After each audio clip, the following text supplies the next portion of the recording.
Hello there, Cancers. Welcome to your weekly tarot reading. What I'm feeling coming out here, and this is going to serve as your overall spiritual advice, a need to look at things and a situation from a different vantage point so that you can come to a clearer understanding as to where you stand in relations to other people, why other people are not doing things the way that you would do things, and why your communication overall with another person might be contentious or difficult. And so the need to kind of step outside of our shoes, put ourselves in other people's shoes to understand, all the things that they've been through. It's like walking a mile in somebody else's shoes so that you understand the person that they are and how, their life experiences have kind of created the person that they are right now. And I feel like for a lot of you, your ability to sympathize, your ability to empathize and to understand another person is very immense and very, very deep.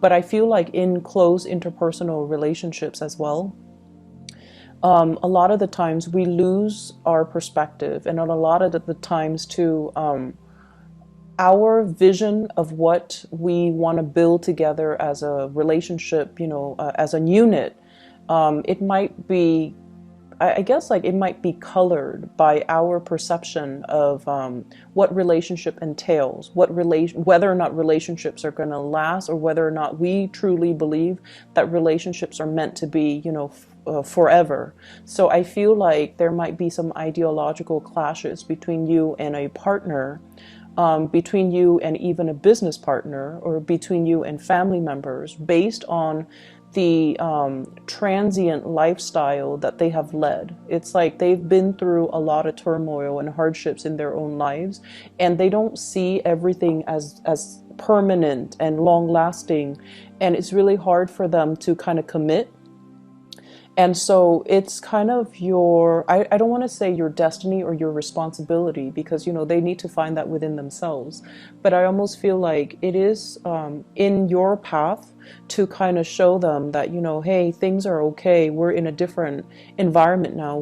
The times are different. So maybe you kind of need to open up, but understanding and have that baseline understanding of where the other person has come from, what they have to ward off or contend with in their past, and why it creates, this almost like paranoid person that they are, where they don't believe in permanence, where they don't believe in stability. That is really going to help you navigate this energy for this week, okay? First of all, in your love relationship sector, I have this card about control, okay? This is the Four of Pentacles, and I usually look at this card hanging on to earthly possessions, feeling a little bit paranoid that things are going to be ripped away from us, feeling like we need to cling on to everything that we have, and also almost like viewing other people as possessions, and almost viewing it's like being very closed off to the point where we need to be very protective. We need to take care of what's ours, which is honorable, and honestly, it's a good trait. But overdoing it can be detrimental. And I do feel a lot of the element of control when it comes to this card, clinginess, control, and wanting things a certain way. And I almost feel like, attributing our sense of self-esteem with our possessions, with the people that are in our midst. And I usually see it as like, the person that has like the trophy spouse, the trophy wife, the trophy husband, the eye candy, and that they can parade around town with someone who's very, very attractive, because they feel like it boosts their self-confidence when onlookers see that there was someone who's very attractive. They get a big ego boost. So it's kind of akin to that, and in a more in a lesser sense, when it comes to relationships, this is trying to control resources, trying to cling on to everything, because we automatically assume that our sense of self-worth, our sense of competence, and our sense of confidence is greatly linked in with the people we surround ourselves and the material possessions that we have in our midst.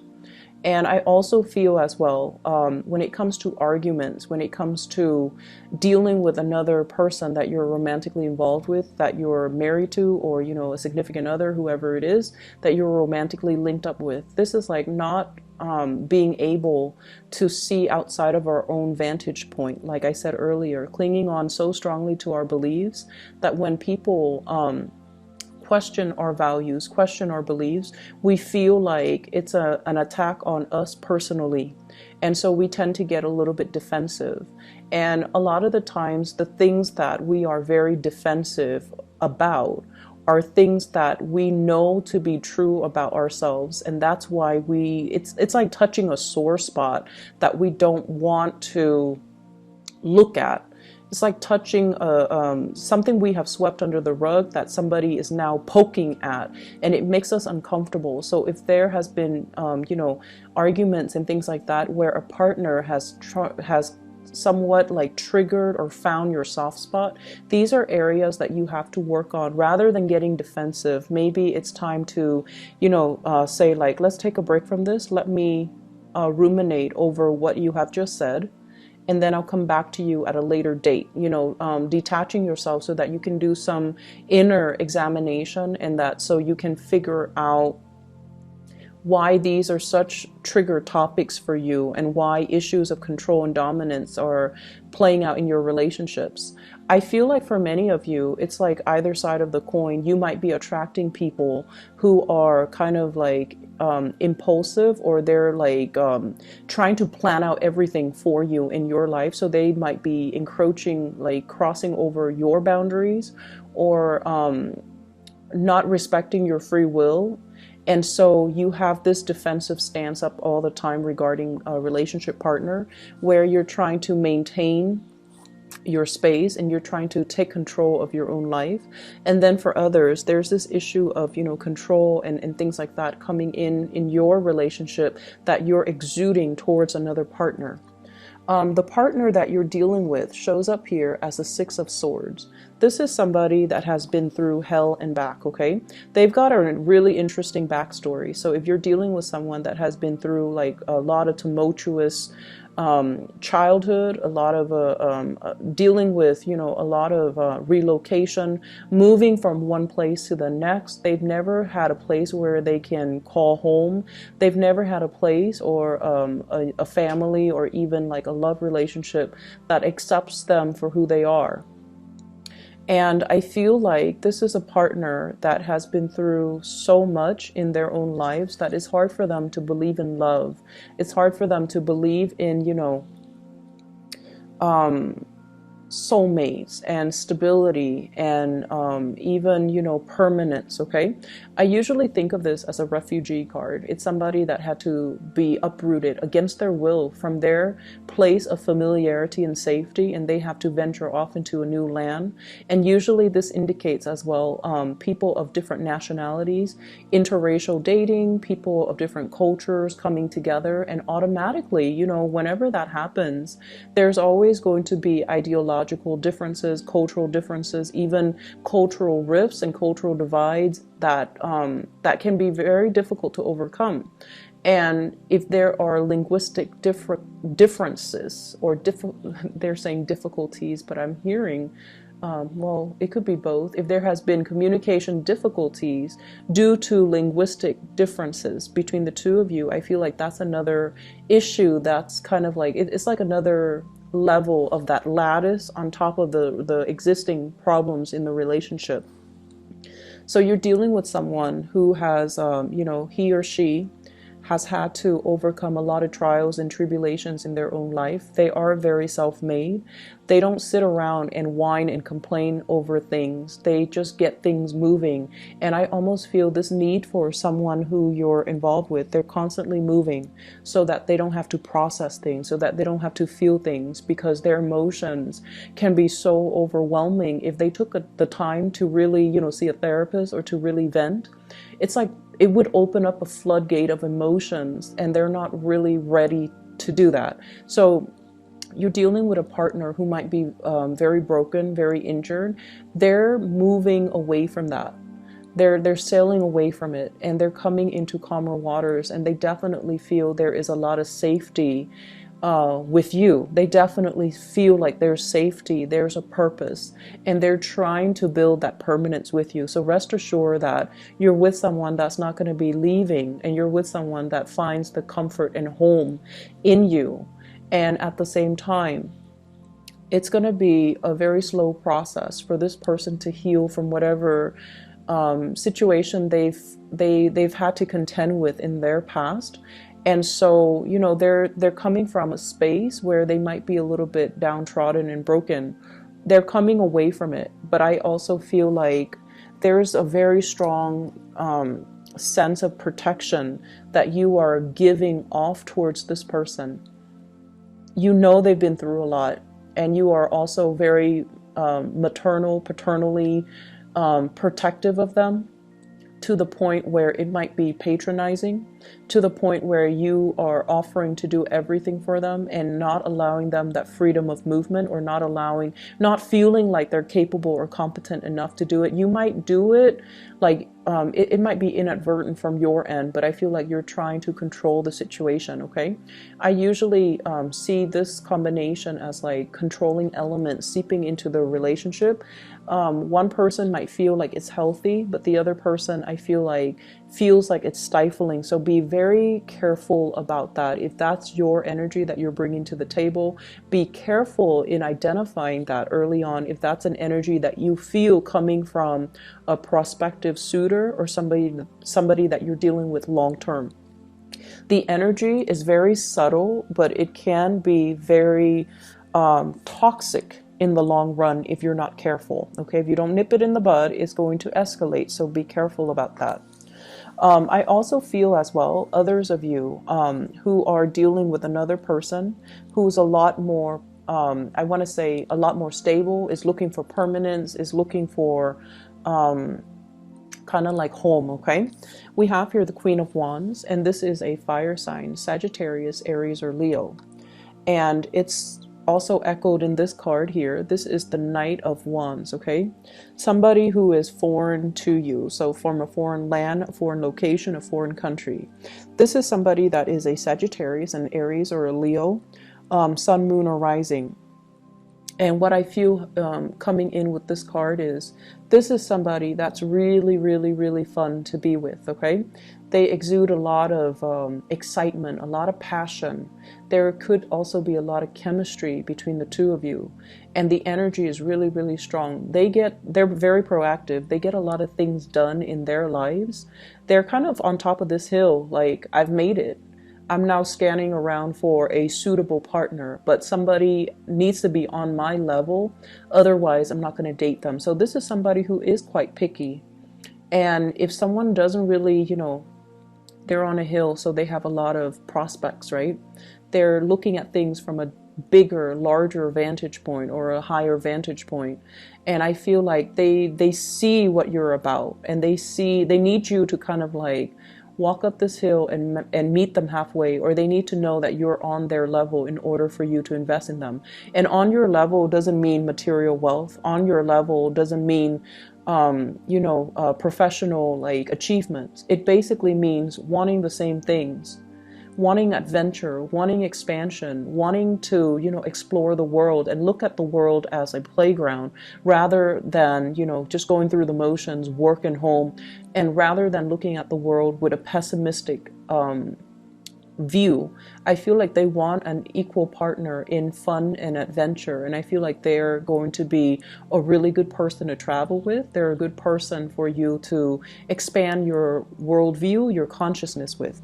This is not somebody who is narrow-minded, okay? I feel like, they have their preconceived notions, like what the world is supposed to be, but they also make a lot of allowances for other people. They tolerate. I'm getting like a very tolerance, a very understanding, a very maternal vibe with this person, where they care about people. They care about humanitarian ideals and goals. And I feel like they connect to people not as foreigners or like you're from this country, you're from that country, but they have this sense of collective consciousness where they see everybody as a human race, and they don't have any prejudice. They don't have any narrow-mindedness or tunnel vision when they deal with other people. And I feel like for them, there's also this innocent, trustworthy, and trusting energy that they bring to the table where they don't really believe anyone is out to hurt other people. So you might think it's naivety, but I feel like it's more giving everyone the benefit of the doubt. So you have someone that is really, it's like providing a breath of fresh air in your life and a fresh perspective. And because of that, I almost feel like they're really exciting to be around. And I feel that you are trying to build wealth with this person, okay? I have here the Ten of Pentacles. This is an escalation in the relationship. The way that this card is depicted is almost like castle in the clouds, right? Castle in the clouds, dreaming and conjuring up, you know, this ideal family image, you know, this sort of like a grand match between two people where the two people have the same educational level of attainment. If, for example, you have a PhD, they have a PhD. If you have a master's, they have a master's. If you have a law degree, they might be, if you're a lawyer, they might be a doctor. It's somebody who's very, very similar in professional achievements, educational achievements, someone who is a really, really good match.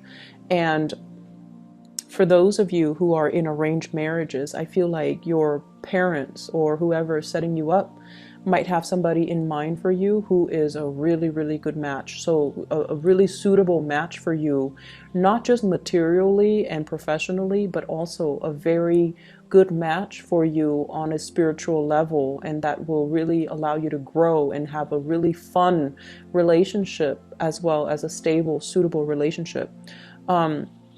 You know, when I look at this card, I think about royalties and how back in the days, people kind of like, it's like a political marriage.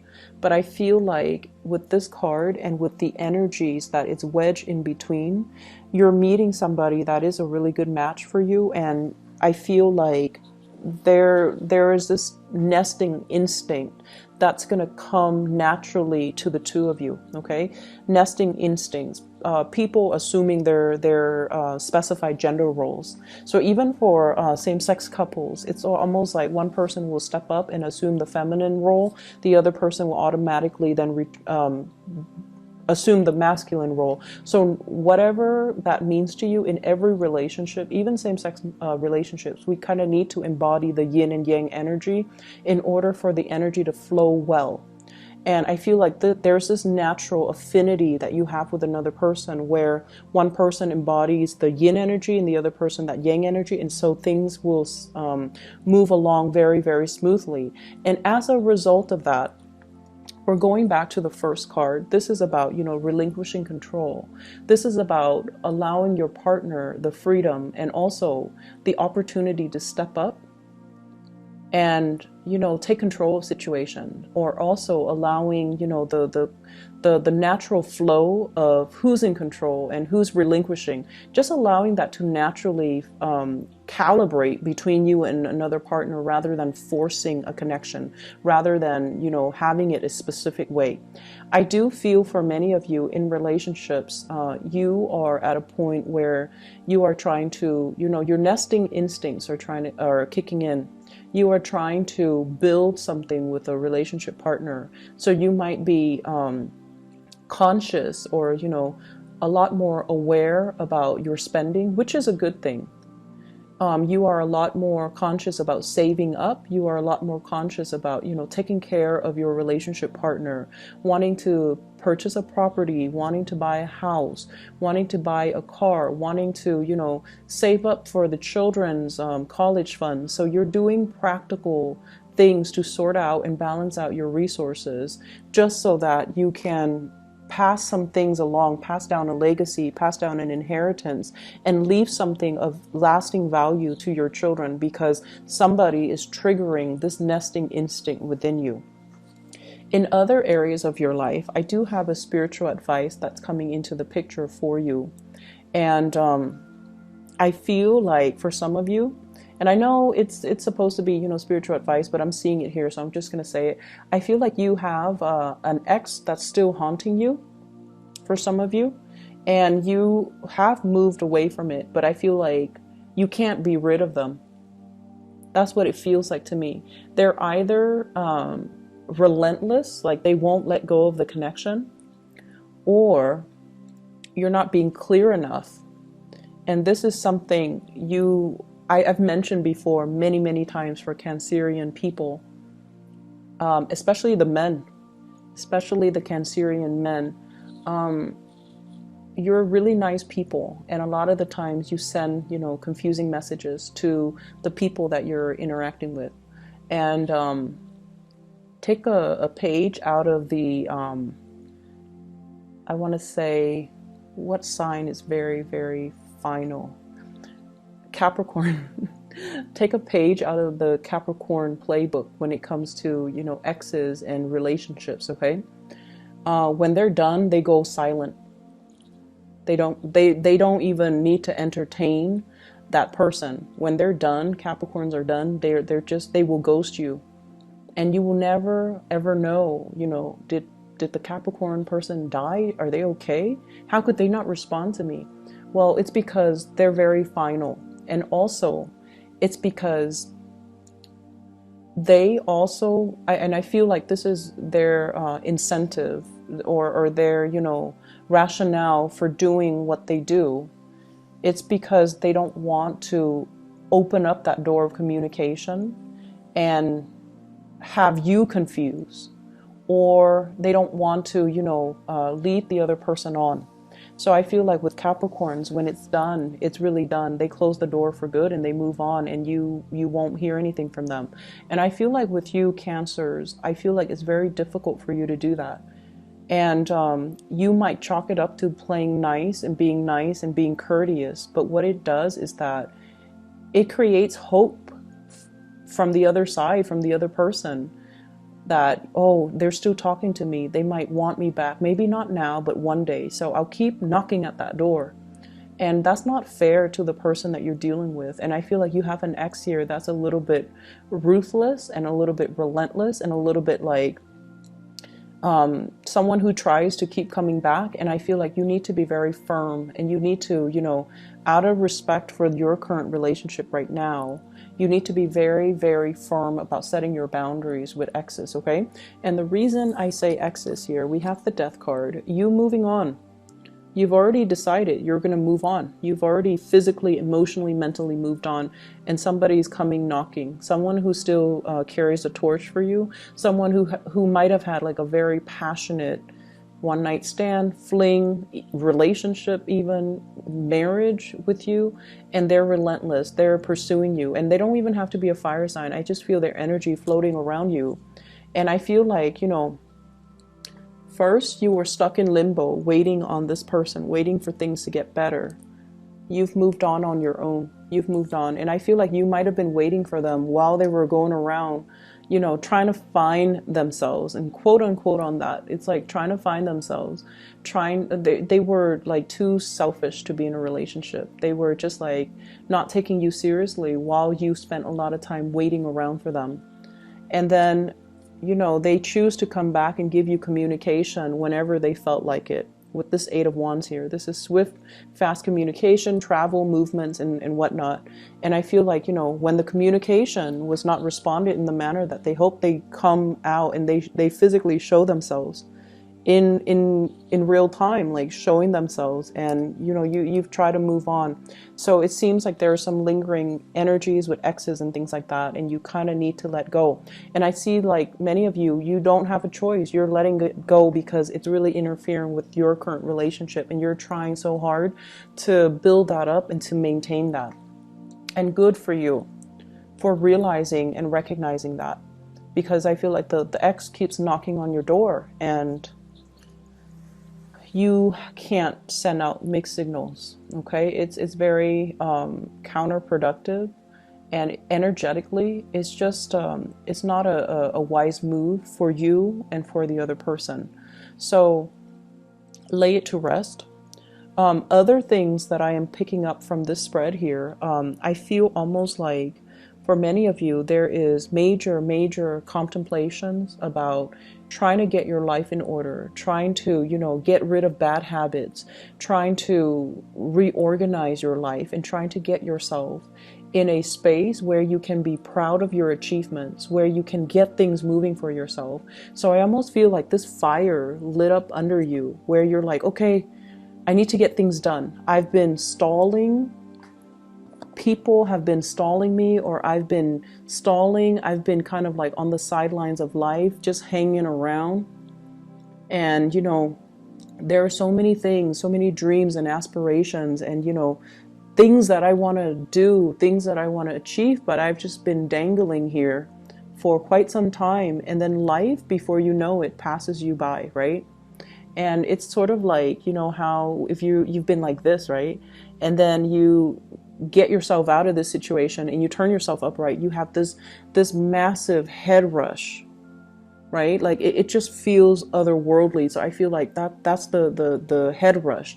It's when all the information, all the realization, all the revelations coming to you all at once, and it can feel somewhat painful, somewhat disorienting, and somewhat like time is running out. I need to get things moving. I need to get things started. And I feel like this week is all about continuing what you are doing, but doing it with a sense of urgency. And then I also feel like something is lighting a fire under you, and you're like, I need to achieve, I need to get out, I need to branch out, I need to get moving. So with this swift moving card, this is the rocket here. And I feel like, you're trying to get a lot of things finished, a lot of things wrapped up, a lot of things moving from your end. And I keep seeing oxygen deprivation, like for some reason, with the Hangman and also with this card. So if you are a heavy smoker, I feel like you're going to try to wean yourself away from it, which is going to be great.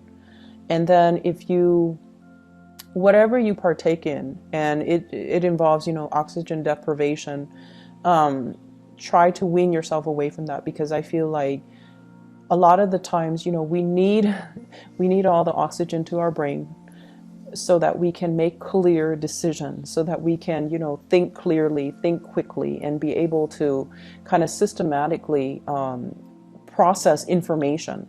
So I feel like maybe taking that element, smoking and whatever, away from your life is really going to help dramatically. It's going to lift that mental fog, that sense of fatigue that you've been feeling. And it might help with concentration. It might help with a lot of things. You never know. So I'm going to leave it at that. I feel like you're trying to make a lot of changes in your life. The process is slow, and it has been stalled, I feel, because of your unwillingness to change and to kind of like get moving. But I feel like coming in for this week, you are very determined, and you're going to be successful when you are determined. So whatever small steps that you need to take, start it, because those are like the first few steps that you need to take in the right direction. So, it's never too late. Just small steps, okay? And don't push yourself. Don't beat yourself over like not being able to make the big steps just yet. For those of you who have recuperated from like surgeries or even like accidents and things like that, small steps, okay? Small steps and steady progress is going to be your friend, all right? I'm going to leave it at that. And Cancers, take care of yourself, okay? I'll be back next week. Bye-bye.